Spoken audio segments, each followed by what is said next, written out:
सभी लोगों को नमस्ते। मैं पुष्कर अवस्थी। आज हम लोग देखेंगे एसएससी जीडी में जो एग्जाम 10/1/2023 थर्ड शिफ्ट में हुआ था। आज जितने भी क्वेश्चन मैथ के थे आज हम लोग देखेंगे बहुत अच्छे प्रकार से। देखिए पहला क्वेश्चन लिखा है, एक वस्तु का मूल्य 2 वर्ष में घटकर 18,000 रुपए से 14,580 रुपए हो गया। वस्तु के मूल्य में मूल्यह्रास की वार्षिक दर ज्ञात कीजिए। कितना सिंपल सवाल है, चक्रवृद्धि ब्याज का। तो कैसे करेंगे इसको, सवाल को देखना। आपको जब भी इस तरह के सवाल दर पूछी जाए तो आपको करना क्या है ये समझेंगे। तो यहाँ पर क्या लिखा है 18,000 और यहाँ पर कितना लिखा है 14,580। आपको क्या कर देना है 14,580 बटे कर देना है 18,000। ठीक है, जो कटे वो काट दीजिए, और भी कट जाएगा, ये कट जाएगा, ये और ये भी कट जाएगा, तो ये हो जाएगा 900 और ये जब कट जाएगा तो ये बन जाएगा 729। आप देख सकते हैं 729 है और ये 900। ठीक है, अब यहाँ पर जो कटे वो काट लीजिए, ठीक है ना। और यहाँ पर 2 वर्ष में है तो 2 वर्ष का मतलब अगर 2 वर्ष आए तो यहाँ वर्गमूल कर दीजिएगा, और अगर 3 वर्ष आए तो घनमूल कर देना, और 4 वर्ष आए तो चतुर्थमूल कर दीजिएगा। ठीक है ना, तो वर्गमूल कर दीजिए इसका। तो वर्गमूल देख सकते हैं दोनों का हो जाएगा, तो ये बनता है 27 का और ये बनता है 30 का। होता है कि नहीं होता। तो देखिए यहाँ पर देखिए 30 से कितना हो गया 27, कितना कम 3, यहाँ पर देखो 3 कम, यही 3 30 में कितना परसेंट हो गया, तो 3 30 का कितना परसेंट हो जाएगा 10%। आपका आंसर नंबर 1 सही हो जाएगा। ठीक है ना। देखिए चलते हैं दूसरे नंबर सवाल पे। लिखा है रामू और मोहन अलग अलग एक कार्य को क्रमशः 10 घंटे और 16 घंटे में पूरा कर सकते हैं। 2 घंटे एक साथ कार्य करने के बाद मोहन कार्य छोड़ देता है। रामू शेष कार्य को कितने घंटे में पूरा करेगा। कितना सिंपल सवाल है, देखिए टाइम एंड वर्क का। तो यहाँ पर पहले लिखा है रामू कितने घंटे में कर लेता है 10 घंटे में, और मोहन कितने घंटे में कर लेता है यहाँ पर 16 घंटे में। हम दोनों का लासा ले लेंगे तो आ जाएगा यहाँ पर 80 घंटे, यहाँ पर 80 काम ले लेंगे, याद रहेगा। यहाँ पर याद रखना जिसका पूछा जाए याद रखना उनकी क्षमता तो को पहले क्लियर कर लीजिए। तो रामू 10 घंटे में 80 काम, तो 1 घंटे में कितना काम करेगा 8। इसी तरीके मोहन 16 घंटे में 80 काम, तो 1 दिन में कितना काम, 1 घंटे में कितना करेगा 5। तो रामू और मोहन दोनों साथ में करेंगे तो 13 काम करते होंगे। कितना काम करते होंगे 13 1 घंटे में। तो बस तो आप 2 घंटे यहाँ पर 2 घंटे तक दोनों से काम करवा लीजिए। रामू और मोहन आए 2 घंटे तक किया, किस क्षमता से करेंगे 13 से, तो 13 दूनी क्या हो जाएगा 26। तो 26 काम हो गया। काम कितना था 80, अब यहाँ पर 26, तो क्या करेंगे घटा देंगे। जब 26 घटा देंगे तो 54 आ जाएगा। कितना काम बने 54 काम शेष आ जाएगा। शेष काम कितना बचा 54। यही 54 काम किसको करना है, वो कह रहा है 2 घंटे के साथ एक कार्य कर दिया तो मोहन कार्य छोड़ देता है। जब मोहन कार्य छोड़ देगा तो कौन करेगा आप, तो रामू करेगा। तो रामू की क्षमता कितनी है 8, तो यही 54 काम 8 की क्षमता से करेगा वो। ठीक है ना। तो यहाँ पर क्या होगा, जो रामू है तो 8, तो इसको हल कर लीजिएगा। हल जब करेंगे तो ये आ जाएगा 27 और ये हो जाएगा 4। इसको हल करेंगे तो 4 छंग 24, 3 सही 3/4 या 6 सही 3/4 आंसर आ जाएगा। ठीक है ना, यही आपका आंसर होगा। देखिए कहीं पर आंसर लिखा होगा 6 सही 3/4, ऑप्शन नंबर आपका क्या है, ऑप्शन नंबर 2 सही हो जाएगा। ठीक है ना। चल देखिए चलते हैं तीसरे नंबर सवाल पे। लिखा है एक कार 108 किलोमीटर प्रति घंटे की चाल से एक निश्चित दूरी 3 घंटे में तय करती है। यदि चाल 27 किलोमीटर प्रति घंटा कम कर दी जाती है तो कार द्वारा समान दूरी तय करने में कितना लगने वाला समय क्या होगा। कितना सिंपल सवाल है। आपको इस तरीके सवाल मिल जाए तो यहाँ पर दूरी सेम है, तो जब दूरी सेम है तो सिंपल सी बात है 108 उड़ते 3, ये दूरी निकल आई और ये दूरी तो सेम है ना। तो 27 किलोमीटर प्रति घंटा कम कर दी, 28 में से 27 जाएगा तो कितना आएगा 81। अब टाइम में तो पूछ रहा है तो यहाँ पर दूरी क्या हो जाएगी सेम हो जाएगा, बस हल कर लीजिए। तो 27 3 का 81 और 27 चौको 108, 3 से 3 खत्म, तो टी की वैल्यू कितनी आ जाएगी 4। ऑप्शन नंबर 4 सही हो जाएगा। ठीक है ना। देखिए हर एग्जाम में स्टूडेंट को यह प्रॉब्लम हमेशा फेस करनी पड़ती है जहां पर लास्ट में उसको ये कैलकुलेशन करने में दिक्कत होती है। जहां पर दशमलव वाला कैलकुलेशन जब आ जाता है तो स्टूडेंट फंस जाता है। तो कैसे इसको शॉर्ट टाइम में कर पाएंगे देखते हैं। जिस तरीके सवाल ये लिखा है कि राहुल एक निश्चित दूरी 4 किलोमीटर प्रति घंटे की चाल से तय करता है और उसी मार्ग से 3 किलोमीटर प्रति घंटे की चाल से वापस आता है। पूरी यात्रा के लिए उसकी औसत चाल क्या होती, 2 दशमलव स्थानों तक सही करिए। देखिए कितना सिंपल सवाल वो बनाएंगे हम। तो जब हमें पता है तो पहली बात तो औसत चाल का फार्मूला आपको पता होना चाहिए। जब दूरी समान हो तो औसत चाल क्या होता है, तो एवरेज स्पीड इक्वल होता है 2xy अपान x प्लस वाई। तो x क्या है पहली चाल और y क्या है दूसरी चाल, तो रख दीजिए आप। तो 4 और यहाँ 3, तो 2 गुणते 4 गुणते 3 बटे 4 3 7, तो ये आ जाएगा 4 24 और 24/7। जब आप इसको हल करेंगे दशमलव तो 2 स्थान तो निकालना है, तो आप क्यों निकालो। आप देखिए 7 त्रिके 21, तो 3 तक जा गया कि नहीं। ऑप्शन चेक कर लिया करिए, ऑप्शन में देखिए कहीं पर है 3 है, एक ही जगह 3 है, तो यही आपका आंसर है, आगे करने की जरूरत नहीं है। देखिए चलते हैं 5वें नंबर सवाल पे। लिखा है रोहन अपनी पूरी यात्रा को 3 बराबर भागों में विभाजित करता है और अपनी कार से पहले भाग को 30 किलोमीटर प्रति घंटे की चाल से, दूसरे भाग को 40 किलोमीटर प्रति घंटे की चाल से और अंतिम भाग को 50 किलोमीटर प्रति घंटे की चाल से तय करता है। उसकी पूरी यात्रा के दौरान कार की औसत चाल किलोमीटर प्रति घंटे में क्या है। कितना सिंपल सवाल है, देखते हैं। तो इस तरीके सवाल में आ जाए तो अगर दूरियां अलग अलग हो, चाल अलग अलग हो, समय अलग अलग हो, तो यहाँ पर औसत चाल बराबर होता है कुल दूरी बटे कुल समय। क्या होता है, एवरेज स्पीड इक्वल होता है total distance upon total time. याद रहेगा, आपको पता होना चाहिए। तो यहाँ पर क्या है, सभी केवल चाल है, दूरी तो दिख नहीं, तो उसने कहा है समान दूरी को। याद रहेगा, तो सिंपल सी बात। तो हम क्या करेंगे, जब भी इस तरह के सवाल लो तो क्या होगा, इनका लासा ले लिया करिए। 30 40 50 का लासा ले लीजिए तो 600 आ जाएगा। तो 600 में 30 का जब करेंगे तो वो वैल्यू 30 का भाग देंगे 600 में, तो कितना आ जाएगा यहाँ पर निकल के, यहाँ पर आ जाएगा 20। कितना आ जाएगा, 20। याद रहेगा। अब 600 में 40 का, यहाँ पर 40 का भाग दे दीजिए तो कितना आएगा यहाँ पर 15। कितना आएगा 15, ठीक है ना। और यहाँ पर 600 में 50 का भाग दे दीजिए। यहाँ पर देखो ये तो दूरी मान ली ना, 600 दूरी मान ली, और ये चाल, तो यहाँ पर समय सब निकल आएंगे। समय कितना निकल आएगा 12, तो ये 12 घंटे निकल आएगा, ये 15 घंटे निकल आएगा, ये 20 घंटे। सबको उठा के जोड़ दीजिए, 20 15 35, यहाँ पर 35 और 12 47। और जब यहाँ पर टोटल डिस्टेंस की बात करेंगे तो 600 600 600 1800 हो जाएगा। तो 1800 बटे 47, इसी को जब हल करेंगे आप तो यही 38 सही 14 बटे 47 आपका आंसर हो जाएगा, किलोमीटर प्रति घंटा। ठीक है ना, ऑप्शन नंबर 1 सही हो जाएगा। ठीक है, देखिए चलते हैं 6वें नंबर सवाल पे। लिखा है ए एक कार को 8 दिनों में और बी 24 दिनों में कर सकता है। वे एक साथ शुरू करते हैं लेकिन कार पूरा होने से 4 दिन पहले ए छोड़ देता है। संपूर्ण कार को पूरा करने के लिए ए और बी द्वारा लिए गए दिनों की संख्या ज्ञात कीजिए। कितना सिंपल सवाल है, आपको देखते हैं। तो ए कितने दिन में करता है, 8 दिन में, और बी कितना करता है, बी 24 दिन में कर लेता है। दोनों का लासा ले लीजिए, तो यहाँ पर ले लीजिए 24 ही कर सकते हैं, तो 24 काम ले लीजिए। कितना ले लेंगे, 24 काम। हमारे पास 24 काम है, तो ए की क्षमता कितनी आ जाएगी, जब ए 8 दिन में 24 काम, तो एक दिन में कितना काम, 3, और बी 24 दिन में 24 काम, तो एक दिन में 1 काम करेगा। ठीक है ना। अब क्या करेगा, कौन जाता है, जब भी पहले जाने वाला सवाल आ जाए तो आपको ये देखना है कौन जा रहा है। कौन जा रहा है, यहाँ पर देखिए ए जा रहा है। देखिए 4 दिन यहाँ पर पहले ए छोड़ देता है। कितने दिन पहले, 4 दिन। तो जितने दिन पहले हो, तो अगर 4 दिन पहले ये 4 दिन कार्य करता तो कितना काम कर लेता, 12। कितना काम कर लेता, 12। इसी को तुम्हें एक्स्ट्रा छोड़कर तो जा रहा है, इसी को आप कुल काम में जोड़ दीजिए, तो 12 24 में जोड़ देंगे तो कितना आ जाएगा, 36। अब दोनों की क्षमता कितनी हो जाएगी, 4, और इसी 4 दोनों की क्षमता को 36 में 4 का भाग दे दीजिए।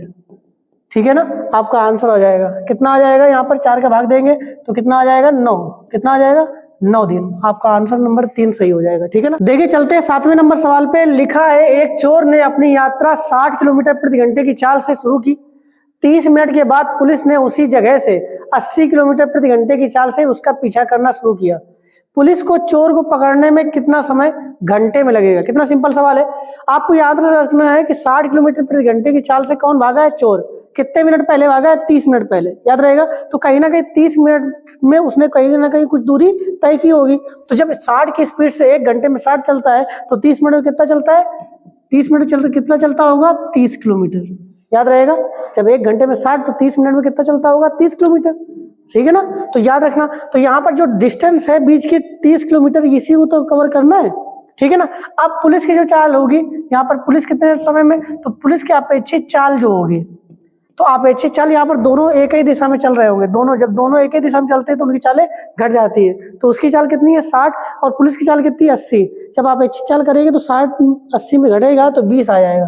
कितना आएगा, 20 किलोमीटर प्रति घंटे की चाल से। बस, तो समय बराबर क्या होता है, दूरी बटे चाल, तो 30 बटे 20, तो इसका आंसर हो जाएगा 3 बटे 2।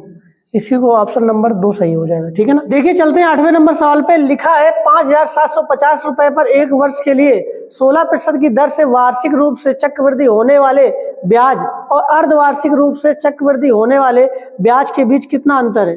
कितना सिंपल सवाल है, देखते हैं। जब हमें पता है कि यहाँ पर 16%, तो आपको पता होना चाहिए जब वार्षिक हो तो 16% होगा एक वर्ष में, और जब अर्धवार्षिक हो तो जब अर्धवार्षिक होता है तो दर क्या हो जाती है, आधी, और समय क्या हो जाता है, दुगना हो जाता है। ठीक है ना। तो आज यहाँ पर दर कितनी है, 16 है, तो 16 कितना बन जाएगा, 8 बन जाएगा। कितना बन जाएगा बेटा, 8 यार। और ये 2 टाइम्स होगा, जब 2 टाइम्स होगा तो ये बन जाएगा जाके 2 टाइम में 16.64, कितना बन जाएगा। और जबकि 16% में एक वर्ष में कितना आएगा, केवल 16 बनेगा, तो इनका अंतर कितना हो जाएगा, 0.64। यही आपको निकाल देना है। ठीक है ना। जबकि 100 बराबर वैल्यू दी गई है, जब 100 बराबर वैल्यू दी गई है कितना, 5750, तो एक की वैल्यू निकाल लेंगे तो ये आ जाएगा 57.5 के। ठीक है ना। तो 0.64 बराबर निकालेंगे तो ये निकलेगा 36.80। याद रहेगा, यही आपका आंसर हो जाएगा। ठीक है। देखिए चलते हैं 9 नंबर सवाल पे। लिखा है निम्नलिखित व्यंजक का मूल्यांकन कीजिए। कितना सिंपल सवाल है बोर्डमस का। देखते हैं। सबसे पहले छोटा कोष्ठक देख लेना, यहाँ पर लिखा है छोटा कोष्ठक, इसको हल कर लेंगे। तो यहाँ पर माइनस का गुणा माइनस में होगा तो प्लस का हो जाएगा, और जब प्लस का होगा तो 7 दूनी 14, माइनस का 14 में और 2 घटा देंगे तो माइनस का 12/7 आ जाएगा। ठीक है बेटा। और यहाँ गुणा लगाए तो गुणा लगा दीजिए, तो यहाँ पर माइनस का 4/5, इसको आप हल करेंगे तो माइनस का गुणा माइनस में होगा तो क्या हो जाएगा, प्लस हो जाएगा। तो 12 चौको 48/7 पना 35, तो यह आ जाएगा 48/35। ठीक है ना। इसका मान आ गया। यहाँ पर भाग लिखा है तो यहाँ पर भाग लगा दीजिए, इसको आप हल कर लीजिए। तो जब हल करेंगे तो यहाँ पर गुणा लगाएंगे तो ये ऊपर चला जाएगा, 12 व्युत्क्रम हो जाएगा, तो 12 चौको 48, तो ये लिखा है माइनस का 48/7 आ जाएगा। आप इसको हल करेंगे तो माइनस का 48/7, यहाँ पर गुणा लगाएंगे तो यह हो जाएगा 35/48, तो 48 खत्म हो जाएगा, 7 पना 35, तो आंसर आ जाएगा माइनस का 5। ऑप्शन नंबर देख सकते हैं कौन सही हो जाएगा, एक सही हो जाएगा। ठीक है ना। देखिए चलते हैं 10वें नंबर सवाल पे। लिखा है 2 शंकुओं का आयतन 3:2 के अनुपात में है और उनकी त्रिज्याएं 3:4 के अनुपात में है, तो ऊंचाइयों की अनुपात ज्ञात कीजिए। तो ऊंचाइयों का अनुपात क्या होगा, देखते हैं। तो जब भी इस तरह के सवाल मिले तो आयतन आपको पता होना चाहिए कि 1/3 पाई आर स्क्वायर एच होता है। ठीक है ना। तो आयतन पता होना चाहिए, तो 1/3 पाई और आर स्क्वायर, यहाँ पर देखिए आयतन, यहाँ पर आर स्क्वायर क्या है, 3 का क्या हो जाएगा, 9, और एच क्या पता है, H1 कर दीजिए, और यहाँ पर कर दीजिए 1/3, इस तरीके 9। यहाँ पर देखिए, अब यहाँ पर आर कितना है, 14, तो 16 हो जाएगा, 4 हो जाएगा तो 16 हो जाएगा, और H2 कर दीजिए। ये आयतन लिखा है, आयतन का अनुपात क्या हो जाएगा, 3/2। इसको आप हल कर लीजिएगा, तो पाई से पाई खत्म हो जाएगा, 1/3 से 1/3, और जब इसको हल करेंगे तो 3 त्रिका 9 याद जाएगा, और यहाँ पर 2 8 16, तो ये 8 उधर चला जाएगा, 3 इधर आ जाएगा, तो H1/H2 ये आ जाएगा 8/3, तो आ जाएगा 8:3। ऑप्शन नंबर 1 सही हो जाएगा। ठीक है ना। देखिए चलते 11 नंबर सवाल पे। लिखा है एक चुनाव में 2 उम्मीदवार ए और बी थे। निर्वाचन क्षेत्र में मतदाताओं की कुल संख्या 90,000 थी और कुल मतों का 70% मतदान हुआ था। यदि मतदान में से 60% मत ए के पक्ष में डाले गए तो बी को कितने मत प्राप्त हुए। कितना सिंपल सवाल है, देखते हैं। जब पता है कि 90,000 यहाँ पर कुल मत है, यहाँ पर क्या होगा, तो यहाँ पर 70% तो यहाँ पर मतदान हुआ, तो 70% 90,000 का निकाल लीजिए तो 963,000 आपका आ जाएगा। ठीक है ना।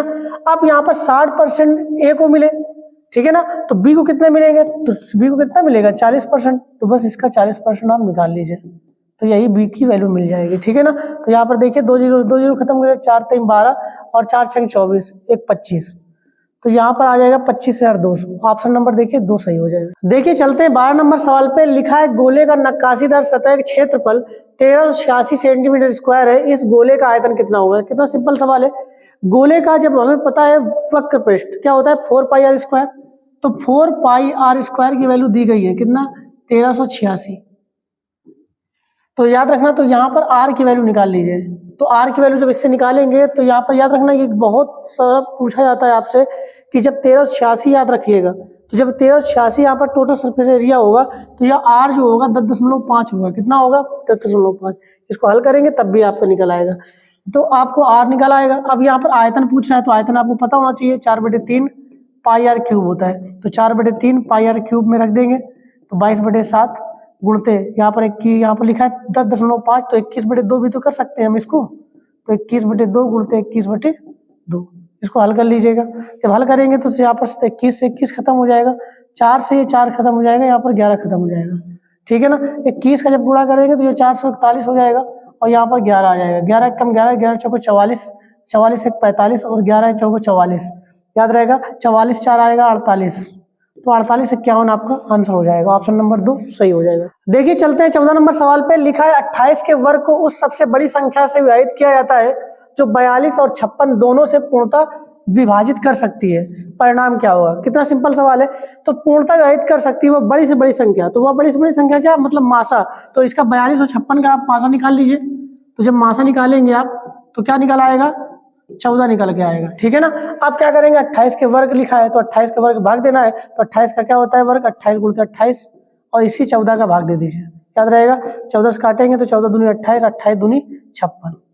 ऑप्शन नंबर 4 आपका सही हो जाएगा। देखिए चलते हैं 15 नंबर सवाल पे। लिखा है एक मेज जिसका अंकित मूल्य 300 रुपए को 20% और 10% की दो क्रमिक छूट पर बेचा जाता है। अगर इसके अलावा नगद भुगतान पर 5% की छूट की पेशकश की जाती है तो मेज के लिए नगद मूल्य क्या होगी? तो आप याद रखिएगा, जब नगद यहाँ पर भुगतान करना होगा तो 5% की अतिरिक्त छूट करता है, ठीक है ना।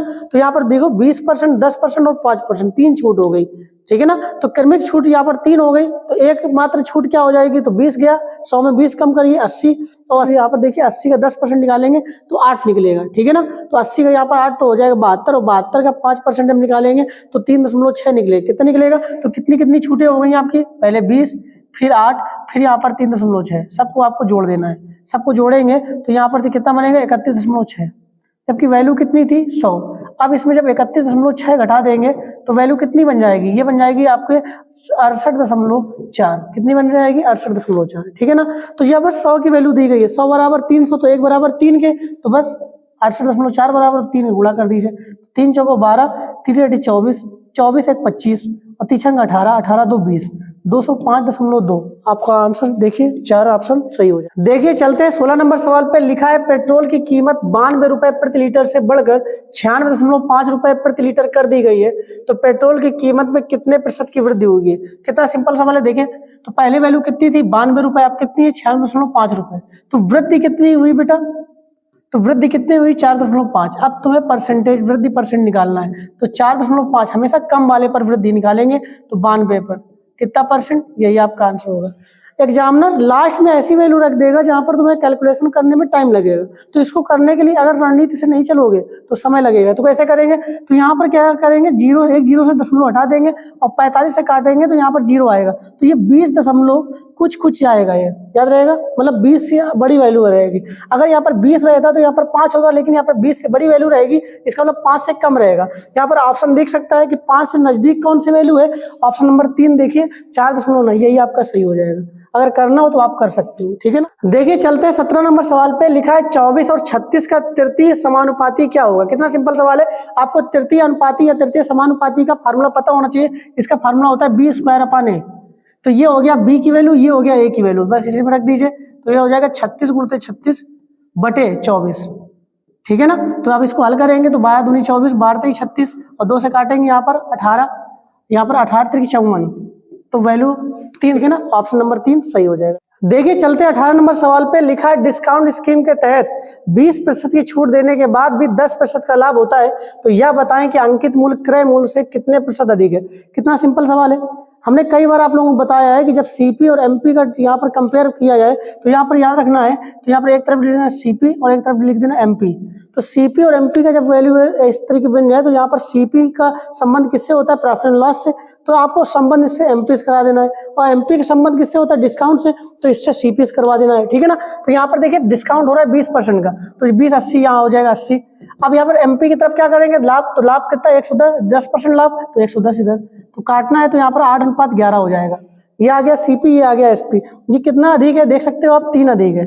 बस यही आपको 3 जो है निकाल लेना है। किस पे निकालना है, कम पे। कितना अधिक है, 8 पे। तो 3 8 पर कितना परसेंट होगा, जब इसको हल करेंगे तो ये निकल आएगा 150/4। तो ये देखिए चौथाई कितना हो गया, 150 का चौथाई हो जाए 37.5। कितना होता है, 37.5। इसका मतलब ऑप्शन नंबर 2 सही हो जाएगा। देखिए चलते हैं 19 नंबर सवाल पे। लिखा है हर्ष ने स्टोर से एक नई स्वेटर खरीदी जब वे 40% की छूट दे रहे थे। यदि स्वेटर का अंकित मूल्य 2999 रुपए है तो हर्ष ने छूट के साथ कितना भुगतान किया। कितना सिंपल सवाल है। जब 40% छूट दे रहे थे तो 60% वो ले गया, तो यहाँ पर 2999 का आप क्या करेंगे, 60% निकाल लेंगे, बस आपका आंसर आ जाएगा। जब निकालेंगे तो 0 0 खत्म हो जाएगा, और 6 का करेंगे तो 9 6 का 54, तो कहीं ना कहीं 4 लास्ट में आएगा। ऑप्शन देख सकते हैं किसमें 4 है लास्ट में, ऑप्शन नंबर 2 में, यही आपका आंसर हो जाएगा। और करना हो तो इसको पूरा कर लीजिए, ठीक है ना। एग्जामिनर क्या करे, कहीं ना कहीं आपको कैलकुलेशन में फंसेगा, आपको फंसना नहीं है।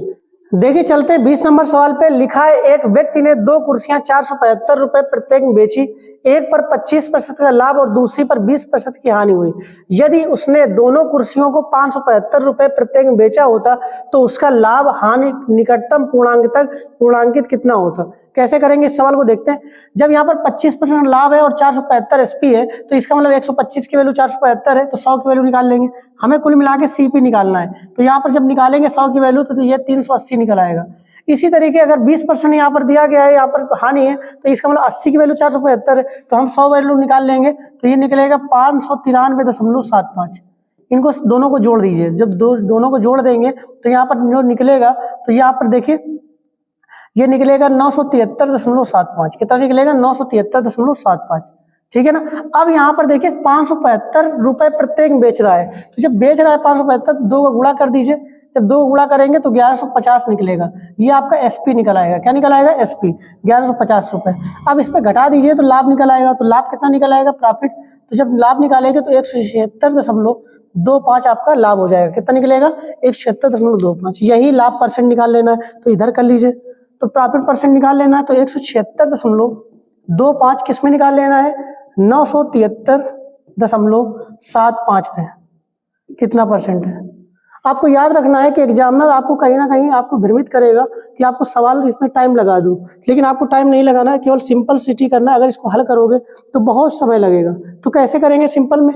तो देखिए 176 यहाँ लिखा है, यहाँ लिखा है 973। अब भाग देंगे आपको डिस्टर्बेंस होगा। दशमलव आप हटा सकते हैं लेकिन कैलकुलेशन करने में बहुत टाइम लगेगा। तो क्या करना है थोड़ी देर के लिए आप इसको क्या कर लेंगे, यहाँ पर वैल्यू कर लेंगे 20 और यहाँ पर कर लेंगे 100। तो अगर 20 से काट देंगे 100 से तो 20 है तो आएगा यहाँ पर, है ना। तो लगभग में 20%। तो यहाँ पर लगभग में 20% या लगभग में क्या आ रहा है देखिए। और 20 से कम क्योंकि ज्यादा है तो 20 से कम कौन सी वैल्यू है देखिए लगभग में। तो यहाँ पर दिख रहा होगा ऑप्शन नंबर 2 18%। यही आपका आंसर हो जाएगा। और करना हो तो इसको पूरा करेंगे तो समय बहुत लगेगा। ठीक है ना। आशा करता हूँ यह वीडियो आपको पसंद आएगा। पसंद आए तो प्लीज लाइक करें, शेयर करें और हमारे चैनल को जरूर सब्सक्राइब करें। हम लोग मिलते हैं नेक्स्ट वीडियो में। हैव ए नाइस टाइम सबको।